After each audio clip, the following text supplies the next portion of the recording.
মুন্সিগঞ্জ অঞ্চলের বীমা দাবির প্রায় ৩,২৫,০০,০০০ টাকার চেক বীমা গ্রাহকের কাছে হস্তান্তর করল popular life insurance company limited. Munshiganj জেলা শিল্পকলা একাডেমিতে কোম্পানির ব্যবস্থাপনা পরিচালক ও সিইও এবং বাংলাদেশ ইন্স্যুরেন্স ফোরামের প্রেসিডেন্ট BM ইউসুফ আলী গ্রাহকদের মাঝে এ চেক হস্তান্তর করেন।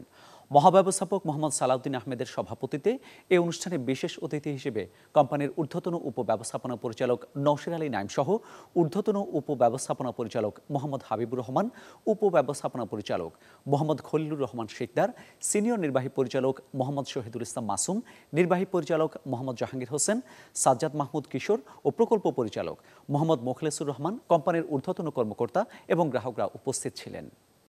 মাননীয় প্রধানমন্ত্রী এই জাতীয় বীমা দিবসকে কিন্তু এ ক্যাটাগরিতে বা ক শ্রেণীভুক্ত করেছেন। এই বীমার প্রচারণা বাড়াতে হবে। আমাদের কিন্তু প্রচারণা খুব কম। এই প্রচারণা কম থাকার কারণে কিন্তু মানুষ এখনও কিন্তু বুঝতেছে না বীমা কী জিনিস। বীমার চেক পায় তাও কিন্তু মানুষ জানে না। এই জন্য এই প্রচারণা বাড়ানোর জন্যই কিন্তু আমাদের এই জাতীয় আনুষ্ঠানিকতা। মূলত আমরা গ্রাহকদেরকে আপ্যায়ন করে আনুষ্ঠানিকভাবে চেক দিই।